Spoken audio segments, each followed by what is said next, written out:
The bow trembled in Emma's hand, her fingers aching as they pressed against the strings.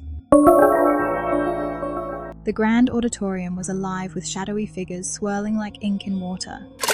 Their hollow eyes glowed faintly, and their jagged smiles stretched unnaturally wide. On the stage, the skeletal conductor raised his baton, his voice cutting through the eerie symphony.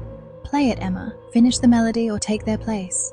Her heart raced, but the violin in her grasp was relentless, pulling her bow into a frantic dance. The haunting tune echoed through the cavernous hall.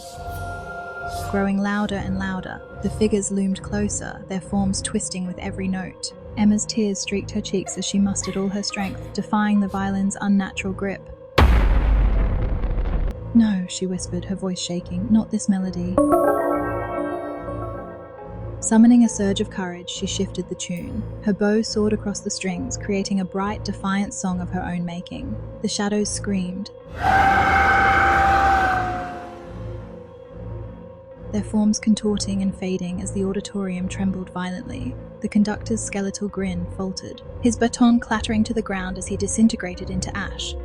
As the final note hung in the air, the violin dropped from Emma's hands, and she collapsed to the stage. The silence was deafening. She was free, but only just. A week earlier, Emma had laughed off the warnings. The whispers in the village spoke of Aria Academy of Music, an abandoned building at the edge of the forest. It had been closed for decades, the stories as tangled as the ivy growing over its walls. The villagers claimed a cursed melody haunted the academy, a song so beautiful yet tragic it would ensnare anyone who heard it. To Emma, it sounded like the perfect challenge. She had always been drawn to difficult pieces on her violin, captivated by melodies that required precision and passion. Moving to this quiet, foggy village had been stifling for her creativity. Exploring the academy was just the spark she needed, or so she thought. On a foggy evening, armed with her violin, Emma pushed open the academy's heavy wooden door.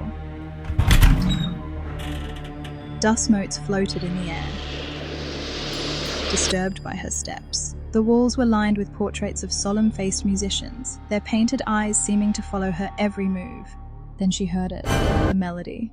It drifted from deep within the academy, faint yet impossibly clear. It was unlike anything she had ever heard, achingly beautiful, but with an undercurrent of despair that made her chest tighten. Her curiosity burned brighter than her fear, and she followed the sound into the grand auditorium. There, in the center of the stage, sat an ornate music box. Its carvings were intricate, depicting dancers frozen mid-spin. The melody emanated from it, though its lid was firmly shut. Emma, entranced, stepped closer. "Play," a voice whispered, low and urgent. Emma hesitated, her violin clutched tightly. But the music was irresistible, pulling her into its depths. She raised her bow and began to play, matching the tune note for note. As her bow moved, the air thickened and the temperature dropped. Shadows stretched unnaturally across the walls, pooling together until they took humanoid shapes. Their eyes glowed faintly, and their mouths twisted into jagged smiles. She tried to stop playing, but her hands refused to obey. "You've begun it now," came the rasping voice again. From the shadows emerged the skeletal figure of a conductor, his tattered coat trailing like smoke. "Finish the melody and you may go, but falter and you will stay forever." The shadows crept closer, their forms shifting and twisting, their hollow eyes watching her intently. Emma's pulse pounded in her ears. The violin was no longer hers. It commanded her. Every note she played bound her tighter to the cursed melody. But Emma wasn't just a player, she was a creator.